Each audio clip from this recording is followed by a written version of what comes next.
Super kids. இன்றைக்கி நான் வந்து இன்ட்ரெஸ்டிங்கான ஒரு வீடியோவோட வந்திருக்கேன். இந்த வீடியோ வந்து உங்களுக்கு பிடிச்சிருக்குன்னு நினைக்கிறேன். Let's get started. இன்றைக்கி வந்து நான் டிஐஒய் வீட்டிலையே ஒர்க் ஷீட் பண்ணி பசங்க எந்த அளவுக்கு ஐடென்டிஃபை பண்ணுவாங்க, அவங்களுக்கு எந்த அளவுக்கு நாங்கள் சொல்லி கொடுத்தது அவங்களுக்கு தெரிஞ்சிருக்குன்னு பார்க்க போகிறோம். இது ரொம்ப ஈஸியாக இருக்கும். நீங்கள் ஒரு நோட் புக் எடுத்துகிட்டு ஸ்கெட்ச் பென்ஸ் யூஸ் பண்ணிக்கிட்டு அவங்களுக்கு என்னென்ன லெட்டர்ஸ், இப்போது பசங்களுக்கு வந்து ஏபிசிடி தெரியும்னா நீங்கள் அந்த 4 லெட்டர்ஸ் அவங்களுக்கு ஐடென்டிஃபை பண்ண வருமா, அதோட பிக்சர் ரிலேட்டட் பிக்சர்ஸ் வந்து ஐடென்டிஃபை பண்ண வருமானு இது பண்ணலாம். ஃபர்ஸ்ட்டு வந்து ஃபிஷ் இருக்குது. ஃபிஷ்ஷோட பிகினிங் லெட்டர் சவுண்ட் வந்து எஃப். அப்போ என்ன பண்ணணும், பசங்க கிட்ட கொடுத்தா பசங்க எஃப்லேருந்து இதுக்கு வந்து மேட்ச் பண்ணுற மாதிரி வரும். அவங்க வந்து கொஞ்சம் கிராஸாக போனாலும் ஓகே தான். அந்த மாதிரி கொஞ்சம் ட்ரைன் அப் பண்ணுங்கள். அப்புறமா வேணும்னா நீங்கள் ஸ்கேல் யூஸ் பண்ணிக்கலாம். நெக்ஸ்ட்டு இருக்கிற பிக்சர் வந்து ட்ரீ வந்து டி இங்கே மேலே இருக்கும். அவங்க வந்து இல்லைன்னா அவங்களுக்கு சப்போஸ் அவங்களுக்கு ஐடென்டிஃபை பண்ண தெரியலன்னா நீங்கள் என்ன பண்ணுங்கள், TELFC அந்த மாதிரி ஃபஸ்ட்டு சொல்லி கொடுத்துட்டு நெக்ஸ்ட்டு வந்து இன்னொரு வாட்டி கேட்க ஸ்டார்ட் பண்ணுங்கள். அவங்க ஈஸியாக ஐடென்டிஃபை பண்ணுவாங்க. இது வந்து அவங்களுக்கு வந்து பிக்சர்ஸ் வந்து பெருசாக இருக்கும். ப்ளஸ் வந்து நாங்கள் 4-5 கொடுக்கும்போது அவங்க ஈஸியாக ஐடென்டிஃபிகேஷன் பண்ணுவாங்க. இது மறக்க மாட்டாங்க. நெக்ஸ்ட் இங்கே கார் இருக்குது. பிகினிங் லெட்டர் வந்து C. நெக்ஸ்ட் இங்கே எக் இருக்குது. பிகினிங் லெட்டர் வந்து E. நெக்ஸ்ட் ஹெச் இருக்குது. லேடர் வந்து இப்படி சொல்லி கொடுத்தீங்கன்னா அவங்க ஈஸியாக அவங்களுக்கு நெக்ஸ்ட்டு 4, 5 லெட்டர்ஸ் சொல்லி கொடுக்கும்போது இந்த மாதிரி ஒரே பிக்சர் இல்லாமல் ஒரு பிக்சருக்கு நீங்கள் சொல்லி கொடுக்கும்போது எப்படியும் 4 to 5 பிக்சர் சொல்லி கொடுப்பீங்க. அதில் ஒரு பிக்சர் ஐடென்டிஃபை பண்ணுறாங்களா, இல்லை அந்த பிக்சர் வந்து அவங்க எந்த பிக்சர் வந்து ஸ்ட்ரகிள் பண்ணுவாங்களோ அது நீங்கள் இங்கே சொல்லி கொடுக்கலாம். ஈஸியாக அவங்க பண்ணுவாங்க. உங்களுக்கும் தெரியும் பசங்க எங்கே ஸ்ட்ரகிள் பண்ணுறாங்க, எந்த லெட்டர் அவங்களுக்கு கன்ஃபியூஷனாக இருக்குதுன்னு இதில் கண்டுபிடிச்சிக்கலாம். நெக்ஸ்ட் ஒர்க் ஷீட் வந்துட்டு இங்கே வந்து இப்போ நீங்கள் வந்து அப்பர் கேஸ் லெட்டருக்கு வந்து அவங்க வந்து லோயர் கேஸ் லெட்டர் எழுத போவாங்க. இல்லைனா லோயர் கேஸ் இருந்தால் அப்பர் கேஸ். இந்தோட ஒர்க் ஷீட்டில் டிஐஒயில் நான் என்ன பண்ணியிருக்கேன், லோயர் கேஸ் கொடுத்து அப்பர் கேஸ். இப்போ நீங்கள் இது யூகேஜிக்கு கொடுத்துக்கலாம்.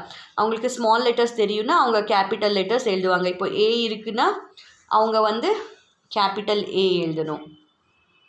நெக்ஸ்ட்டு டி இருக்குது, கேபிட்டல் டி.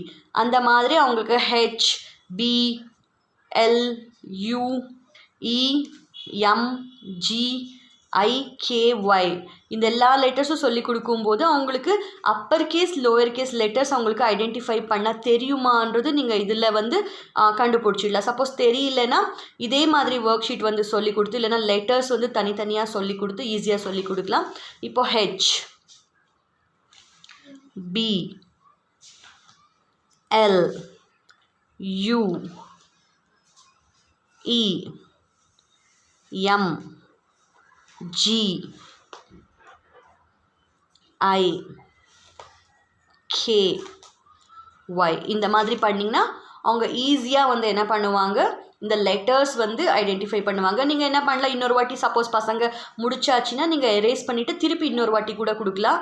நீங்கள் ஒரு 2 to 5 டைம்ஸ் நீங்கள் வந்து இது யூஸ் பண்ணிக்கலாம். உங்களுக்கு இது ஹெல்ப்ஃபுல்லாக இருக்கும். இப்போ வந்து நெக்ஸ்ட்டு வந்து என்ன பண்ண போகிறோம், இங்கே வந்து லெட்டர் பிகினிங் லெட்டர் இருக்குது, ஹெச் இருக்குது. அவங்க என்ன பண்ணணும், இதில் வந்து என்ன பண்ணணும், identify the letter which is same as the beginning letter. இங்கே பிகினிங்லேயே ஒரு கலரில் கொடுத்துருக்கேன், இங்கே அதே வேறு கலரில் எழுதியிருக்கும். பிகினிங்கில் என்ன லெட்டர் இருக்கோ அதே லெட்டரை அவங்க வந்து சர்க்கிள் பண்ணணும். இப்போ இங்கே ஹெச் இருக்குன்னா இதா ஹெச்சா, நோ இது எம், இது ஹெச். அப்போ என்ன பண்ணணும், அவங்க லெட்டர் ஹெச்சுக்கு சர்க்கிள் பண்ணணும். அப்போ என்ன ஆகும், அந்த லெட்டர் வந்து அவங்களுக்கு லெட்டர் நேமும் ஐடென்டிஃபை பண்ணுவாங்க. நீங்கள் சவுண்டும் சொல்லி கொடுங்க. அவங்க ஈஸியாக என்ன பண்ணுவாங்க, லெட்டர் ஹெச் வந்து சர்க்கிள் பண்ணுவாங்க. ஏ எங்கே இருக்குதுன்னு பார்த்து தே ஹாவ் டு சர்க்கிள். இந்த மாதிரி டிஐஒய் ஒர்க் ஷீட் வந்து நீங்கள் பண்ணி கொடுக்கும்போது உங்களுக்கு பசங்க எந்த அளவுக்கு அவங்க புரிஞ்சுருக்காங்க அந்த லெட்டர் ஐடென்டிஃபிகேஷன்றது ஈஸியாக தெரியும். இங்கே டி இருக்குது, இது இ, டிஎஃப். இப்போது பசங்களுக்கு நீங்கள் கேட்கலாம், இது டியா, வில் யூ சர்க்கிள் திஸ், இல்லைனா இது டியா சர்க்கிள் பண்ணுறீங்களான்னு கேட்டுக்கிட்ட நீங்கள் பண்ணிக்கலாம். இப்போ வந்து எல், கே இருக்குது. Next L, B. இங்கே வந்து ஸ்மால் பி இருக்குது, கேபிட்டல் பி இருக்குது. அந்த மாதிரி கூட நீங்கள் கன்ஃபியூஸ் ஆகும். ஆனால் நீங்கள் அந்த மாதிரி கொடுத்துவும் போது அவங்க எந்த அளவுக்கு ஐடென்டிஃபை பண்ணுவாங்கன்றது தெரியும். இங்கே எஸ் இருக்குது, தென் டி, இங்கே நீங்கள் 2 லெட்டர் கூட இங்கே கொடுத்துட்டு கண்டுபிடிக்கிறாங்களான்னு கூட பார்க்கலாம். இந்த மாதிரி பண்ணும்போது அவங்களுக்கு ஐடென்டிஃபிகேஷன் சேம் லெட்டர் ஐடென்டிஃபிகேஷன் ஈஸியாக கண்டுபிடிச்சிடுவாங்க. நெக்ஸ்ட் இங்கே வந்து கலர்ஸ் பார்க்க போகிறோம். இங்கே வந்து லெட்டர் கொடுத்துருக்கோம். ஆக்சுவலாக அந்த லெட்டருக்கு தகுந்த மாதிரி அவங்க என்ன பண்ணணும், கலர் பண்ணணும். இப்போ எம்னா ரெட் கலர் பண்ணணும், பினா க்ரீன் கலர் பண்ணணும், எஃப்னா எல்லோ, ஹெச்னா ஆரஞ்சு. நீங்கள் க்ரையான்ஸ் கொடுத்துட்டு அவங்களுக்கு இப்போ எம் லெட்டர் இருக்குது, எம்க்கு என்ன கலர் பண்ணணும், ரெட்.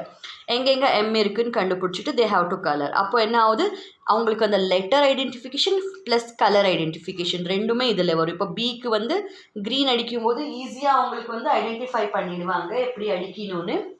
நெக்ஸ்ட் வந்து எஃப்க்கு வந்து எல்லோ கலர், ஹெச்சுக்கு வந்து ஆரஞ்சு கலர் அடிக்கும்போது அவங்களுக்கு இந்த யூஸ்ஃபுல்லாக இருக்கும். அவங்களுக்கு வந்து ஐடென்டிஃபிகேஷன் ப்ளஸ் கலர் பண்ணும்போது அவங்க ஈஸியாக வந்து கற்றுப்பாங்க. இப்போ என்ன ஆகுது, இது நீங்கள் பண்ணிவிடுவீங்க. நெக்ஸ்ட் வந்து இங்கே ஒரு பிக்சர் இருக்குது. இப்போ வந்து அவங்களுக்கு என்ன பண்ணணும், கனெக்ட் A to L. நான் small letters A to L கொடுத்துருக்கேன். அந்த லெட்டர்ஸை அவங்க என்ன பண்ணணும், கனெக்ட் பண்ணணும். இப்போ A to B, C, D, E, F, G, H, I, J, K, L எல்லோருக்கும் என்ன பண்ணணும், ஜாயின் பண்ணும்போது ஒரு பிக்சர் வரும். இது என்னது, இது நாங்கள் என்ன சொல்லலாம், அம்ப்ரெல்லான்னு ஃபார்ம் பண்ணிவிட்டு சொல்லி கொடுக்கல. அப்போ அவங்க A to B, A ஆனப்புறம் B தான் வரும். இப்படி பண்ண முடியாது. அந்த மாதிரி சொல்லி கொடுக்கும்போது பசங்களுக்கு என்ன ஆகும், அந்த ஐடென்டிஃபிகேஷனும் நல்லா வரும். Letter identification, joining dot skills வந்து நாங்கள் டெவலப் பண்ண மாதிரி இருக்கும். அந்த ஐ அண்ட் கோஆர்டினேஷன் நல்லா வரும். அது அப்புறமா இது கலர் அடிக்க வச்சிங்கன்னா இதாக இருக்கும், யூஸ்ஃபுல்லாக இருக்கும். அவங்களுக்கு லெட்டர் ஐடென்டிஃபிகேஷனும் அவங்க கற்றுப்பாங்க. நெக்ஸ்ட் இங்கே வந்து என்ன இருக்குன்னா, ரைட் த மிஸ்ஸிங் லெட்டர்ஸ். இப்போ நீங்கள் ஒரு 5 லெட்டர்ஸ் ஆர் 6 லெட்டர்ஸ் சொல்லி கொடுத்துருக்கீங்கன்னா லெட்டர்ஸ் வந்து இப்படி பலூனில் எழுதி கொடுத்துட்டு நீங்கள் அவங்களுக்கு சொல்லலாம் ஏ இருக்குது, அப்புறமா என்ன வரும், வாட் இஸ் த ஆஃப்டர் லெட்டர்னு சொல்லி கொடுத்துட்டு ABC. இப்போ நான் இங்கே வந்து B எழுதுவேன். நெக்ஸ்ட் என்ன வரும், C வரும். இங்கே D இருக்குது, என்ன வரும், C வரும். Next okay my dear friends, இந்த மாதிரி ரைட் த மிஸ்ஸிங் ஆல்ஃபபெட்டுன்னு அவங்களுக்கு சொல்லி கொடுத்திங்கன்னா பசங்க வந்து ABCDEF அந்த மாதிரி ஆர்டரில் எழுதுறது கற்றுப்பாங்க. இது ரொம்ப யூஸ்ஃபுல்லாக இருக்கும். பசங்களுக்கு வந்து ஒரு ஆக்டிவிட்டி நீங்கள் கலர்ஃபுல்லாக கொடுக்கும்போது நார்மல் ஒர்க் ஷீட்டுக்கும் இதுக்கும் ரொம்ப டிஃப்ரென்ஸ் இருக்கும். அவங்க ஆக்டிவாக சீக்கிரம் முடிக்கிற சான்சஸ் நிறைய இருக்கும். Thank you my dear friends. இந்த வீடியோ உங்களுக்கு பிடிச்சிருந்ததுன்னா லைக் பண்ணுங்கள், உங்கள் ஃபேமிலி ஃப்ரெண்ட்ஸோடு ஷேர் பண்ணுங்கள். இந்த சேனலில் மறக்காமல் சப்ஸ்கிரைப் பண்ணிக்கோங்க. Happy learning. Thank you.